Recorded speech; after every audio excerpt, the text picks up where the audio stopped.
গাজীপুরের শ্রীপুরে বৈষম্য বিরোধী ছাত্র আন্দোলনে অংশ নেয়া রাসেল শেখকে ছাত্র হত্যা মামলার আসামি করাইয়ের প্রতিবাদে বিক্ষোভ ও মানববন্ধন করেছে সর্বস্তরের ছাত্র জনতা। সোমবার সকালে উপজেলা পরিষদের সামনে কয়েক হাজার শিক্ষার্থী এতে অংশ নেন। তারা বলেন, প্রকৃত অপরাধীদের বিচার হোক, এটা আমরাও চাই, কিন্তু ছাত্র আন্দোলনে অংশ নেয়া ছাত্রের নামে ছাত্র হত্যা মামলা, এটি দুঃখজনক। এ সময় দুজন সংবাদকর্মীর বিরুদ্ধেও কথা বলেন তারা বলেন, দৈনিক সমকালের গাজীপুর প্রতিনিধি ইজাজ আহমেদ মিলন ও যুগান্তরের শ্রীপুর প্রতিনিধি আব্দুল মালেক উদ্দেশ্যপ্রণোদিতভাবে বৈষম্য বিরোধী ছাত্র আন্দোলনের বিপক্ষে অবস্থান নিয়ে মিথ্যা ও বানোয়াট সংবাদ প্রকাশ করেছে। তাদেরকে ওই দুটি মিডিয়া হাউস থেকে প্রত্যাহারের দাবিও জানান ছাত্র জনতা।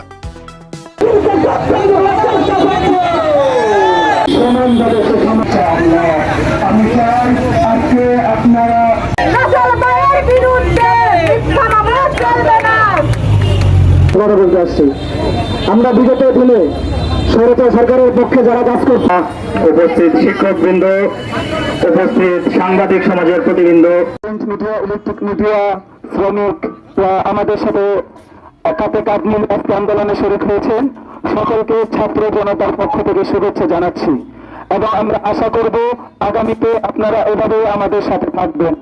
আপনারা যতদিন পর্যন্ত আমাদের সাথে থাকবেন, আমরা কথা দিতে পারি বাংলাদেশের মধ্যে কোনো অন্যায়, অবিচার, অত্যাচার আমরা ছাত্ররা হতে দেব না। যেখানে প্রশাসন যাবে, লবিং এর মাধ্যমে চলে আসবে, সেখানে আমরা গিয়ে রুখে দাঁড়াবো আপনাদের পক্ষ থেকে। আমরা কারো কাছে কোনো ধরনের চাঁদা চাই না, কোনো কিছু দাবি করি না। যে ছাত্র গিয়ে আপনাদেরকে সমন্বয় পরিচয় দিবে, যে ছাত্র গিয়ে আপনাদের কাছে চাঁদা দাবি করবে, তাকে ওইখানে বেঁধে রেখে দিবেন। সে কোনোদিন ছাত্র হতে পারে না, কোন ছাত্র কোন জায়গা থেকে চাঁদা দাবি করতে পারে না। আবারও সকল ছাত্র জনতাকে ধন্যবাদ জানিয়ে, সকলকে ধন্যবাদ জানিয়ে আজকের এই বিক্ষোভ সমাবেশ এবং মানববন্ধন কর্মসূচির শুভ সমাপ্তি ঘোষণা করছি। আসসালামু আলাইকুম।